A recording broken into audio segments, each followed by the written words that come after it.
Hey everybody, it's Suzanne A. Wells, and thanks for coming back for another video. In this video, I'm going to explain what Levi's Big E denim is, because you may have seen this on your Facebook groups or other videos about how much these items can sell for. And if they are authentic, they can sell for a lot. But they can also be fake. Just like anything else that's worth anything, these can be fake. So if you didn't know that, hopefully I can educate you on how to tell if they're fake. But you don't want to ever sell anything that's a fake on eBay. Even if you state in your listing that it's a counterfeit, it's a copy, it's a knockoff, you cannot sell it on eBay. That is not allowed. And if you're caught, you will be suspended and you will lose your selling privileges, and then you can't make any money at all. So you've got to be careful on these things that are counterfeit or faked. Levi's is one of the most well-known brands in the world ever. And of course, people are going to fake these to try to make money on them. So let's get into what Big E is and then how to tell if they're fake. So exactly what are Levi's Big E denim items? If you look at the red tab on the back of Levi's jeans, you're going to see their logo, their branding, Levi's, in the white stitching on the red tag. And in this example, you see how the E is capitalized. If we look at these labels side by side, the left has the big E and the right has the lowercase. So it's a very subtle difference, but it is something that is relatively easy to spot when you're out at thrift stores, because you can just quickly look at the back of jeans or on the denim trucker jackets for this label that has the big E on it. Now the big E is from 1971 or earlier. The red tab itself was introduced in 1936 for branding, since other companies were copying Levi's denim jeans. And Levi's changed several different features different times to prevent copying. So they made these subtle changes. Eventually other companies would catch on, but that's how they stayed ahead of the curve and kept their branding unique. So in 1971 they changed the red tab so that the L was the only capital letter. So while you may find a big E item, if it's not counterfeit and it's authentic, it's going to be before 1971, which absolutely makes it vintage and a good seller. So let's take a look on eBay at what these items sell for. Okay, so if we go over to eBay and look at sold listings, and this is for the last 90 days, there are 577 results for Levi's Big E. And this is going to be jackets as well as jeans, singles as well as lots. So obviously people are finding these and selling them, because if there's 577 sold in the last 90 days, this item is out there for the taking. So let's take a look at one of the listings that went for a pretty high price here. And here we go. Levi's Vintage 50s Levi's Big E Redline 501 dark denim jeans. And sure enough, there is the big E on the tag there. These look like they're in pretty good condition. The label on the back looks pretty worn. Whoops. I mean, that's pretty much gone. But these are a button fly, so they don't even have the zipper on them. But the main thing you're looking for here is this tag with the capital E on it. And these went for $2,839. They went on auction with 32 bids. Let's take a look at what the bids came in at. They started them at $100 and they got all the way bid up to $2,839 with 20 bidders. So that tells me also that this is a highly sought after item if you've got 20 different people bidding on these to drive that price up. And so why do people pay so much for these? Well, because they're a piece of history. Levi's is one of the most recognized brands in the world. It has a rich history right here in the United States. And just like anything, the less there is of something, the more people are going to pay for it. And especially the vintage ones that have the branding that's not there anymore, people are going to pay a lot for that. Here is another item that is authentic vintage Levi's 501 denim blue jean again. So there's the tag on the back, and let's see if there's a close-up. There's the big E on the red tab there. So there's another great sale. This one just went on fixed price, so they just priced it high and got what they wanted. And then another one here, you've got Levi's 501 Big E 1950s offset belt loop true vintage. So let's see, here's that big E, and I'm not, the label on the back is gone, it's not even there at all. And this was also an auction, and they started at $1,800, which I would definitely start this high. And if nobody bids, then you just run your auction again and start it lower. But if you find these, you definitely want to go in high, because you don't want to leave any money on the table. You want to get as much as you can, because these are truly limited in number. So if we look through some more of these sold items, you can see these can sell for over $3,000 if you find them and get them authenticated, or at least do your homework to make sure that they're authentic. You can really make some good money on these, and it's a pretty easy system to look for this tag, because most jeans are not red tab, so the red tab just jumps right out at you. This one went for $1,225 with 32 bids. Let's see what they started these at. They started the bidding at $179, and it went all the way up to $1,225 with 12 bidders. So again, a lot of interest in these items. When you have that many bidders on something, it tells you that it's a highly sought after item. So that's your proof that these do sell for a lot on eBay, and that you should definitely put this on your look for list when you are in the thrift store anyway, because you could be walking right past them if you don't stop and look through the jeans. You just never know where these are going to pop up.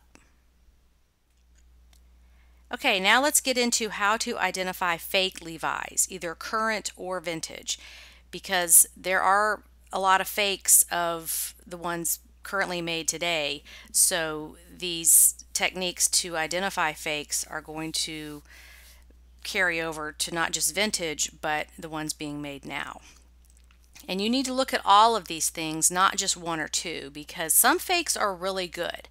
Counterfeit Levi's can be really close to the real thing, so you have to be a detective and look at all the details and match up certain things, and you have to eliminate those that can be fakes.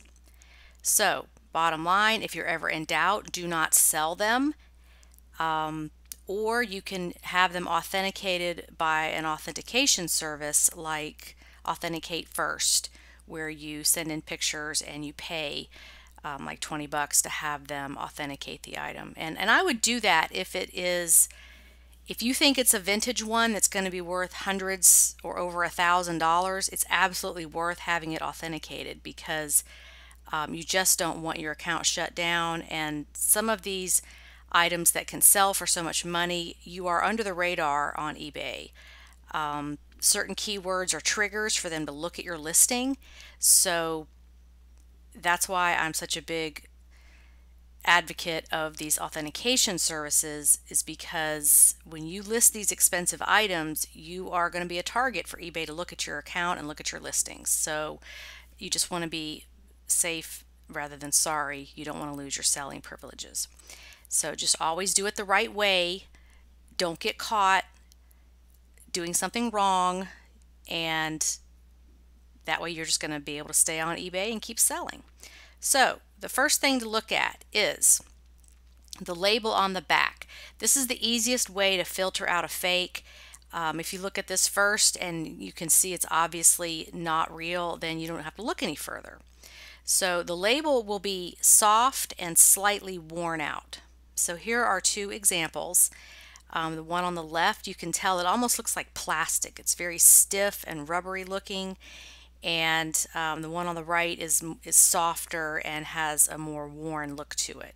Also, if you look at the color of the red on the fake one, it's a brighter red. The one on the authentic Levi's is has a more maroon or burgundy tone to it, so it's not that fire engine red looking color. Also, you want to look closely at the printing on the label. The materials may seem real, but fakes often have printing errors.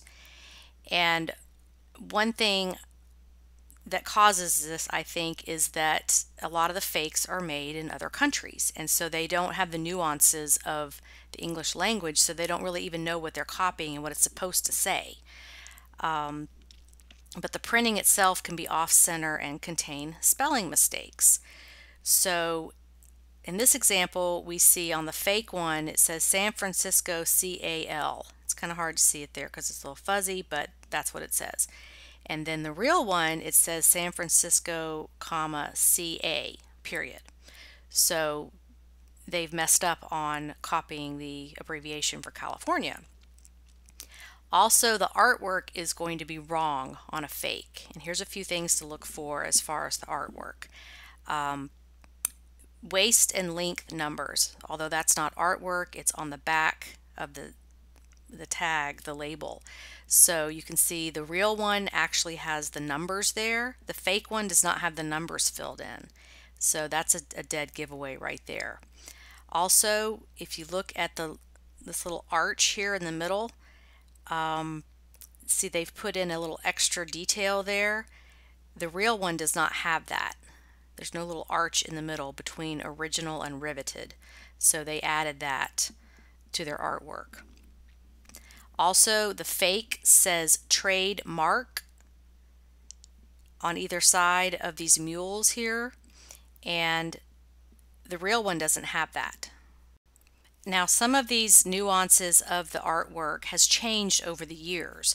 So, like the trademark was on there in different variations of this artwork. So, don't go by just that to determine if this is real or fake. You want to find a real or authentic tag to compare it to, and also look at all of these other factors to determine if the item is real or fake, because as we saw in some of the completed listings, the vintage items did have this trademark wording on the tag, but the branding and the tag has evolved over many decades, so sometimes it's on there, sometimes it's not. You just have to do your homework to determine if the actual item in your hands that you're looking at is real or fake. Also, if you look at the men who are working with the animals there, they're wearing hats on the fake one. On the real one, it's more of a silhouette. It doesn't look like they have hats on. So also, like the top of the jeans, let me go back a little bit here, point that out. The top of the jeans here, look how they're kind of open at the top, and on the real one here, they don't look like that. You can see it better in this picture. Here's the jeans with the open top, and then they're straight in the real one. Also, on this fake one, it says patented in US, and on the real one, it just says patented. So they didn't copy the label very well in this example, and those are just some things you can look for. What you might want to do is take a picture of an authentic label and just keep that in your phone, and then when you find this, you can pull that up until you get familiar with it and know what to look for. You can pull that up on your phone and compare it to what you're looking at and see if it looks like the authentic. Okay, number 2. Inspect the hardware, including the buttons, rivets, and zipper pulls. Buttons will be flat and engraved with Levi's branding. So here is what a button would look like, where it says Levi Strauss, SF Cal, which stands for San Francisco, California. By the way, if you didn't know, that denim was invented around the gold rush, where Levi Strauss was an immigrant who set up a shop with dry goods during the gold rush, and he and another man came up with the denim jean and putting rivets on them, and that's how denim was born. It was around the gold rush. So just a little history lesson for you there. So that's why, you know, SF is San Francisco, because that's where the gold rush was happening, one of the places. Buttons will be engraved on the back with the style number. So you can see on the fake there, it doesn't even look like they tried. It's just kind of a glob of melted metal. And then the real one has the actual style number on imprinted on it. Rivets will be engraved with LS and Company dash San Francisco, which stands for Levi Strauss and Company San Francisco.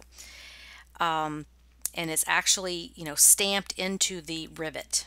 The rivets are the little metal things that hold the different parts of the fabric together. So you can see the fake there is completely flat and plain, and the real has LS and Company SF stamped into it. Okay, the third thing you can look for is the style number will be consistent in several places. So you want to check the back of the buttons and the 4 tags, which come clumped together inside the jeans. Now, people often cut out one or all of the tags, so don't assume it's a fake if the tags are not there, because people cut them out. They're irritating, they get in the way, so that the tags may not be there. So like in this example, you can see on the back of the button, it's stamped with the number 4985, and then it corresponds to the tag inside the jeans with the style number of the same, you know, 4985. So you can match those two things up. Okay, number 4. There should be 6 rivets on the front of the jeans. So the rivets are these little metal things that are holding the different pieces of fabric together. You're going to have one for each pocket, each end of the pocket. So each pocket's going to have 2. So the little bitty pocket here has 2, and then each pocket has 2 for a total of 6 rivets. So you want to count those. Okay, number 5. The zipper should have Levi's stamped into it. So that's what a real one would look like. That's another detail that is expensive for counterfeiters to copy, is imprinting things into metal. You'll see the same issues with handbags. Is the hardware is not does not have the details that the original authentic one would have, because that's an expensive process to imprint or engrave hardware. Okay, the 6th thing is the stitching will be even and professional looking. So this is really obvious if you look at the fake on the left, has uneven, messy stitches, and then the real authentic one has consistent, evenly spaced stitches. It's the double row, and they're evenly spaced. If you look at both of these rows, they're about the same. If you look at the fake one here, you've got this vertical row is really off, and then the horizontal one is much smaller. So you can tell that it's not matching up, it's not professionally done. Also, the thread, if on the fake, is this shiny gold cheap looking thread, where on the authentic pair the thread matches much better, and it's just not a glaring cheap looking thread. So I hope that helps you understand how to identify real versus fake so you don't get in trouble. Also, if you like this real versus fake format, let me know in the comments below. If you like the video, please give me a thumbs up. If you don't like it, give me a thumbs down. That's fine too. So thanks for watching. Would love your comments, and have a profitable and productive day on eBay. Bye.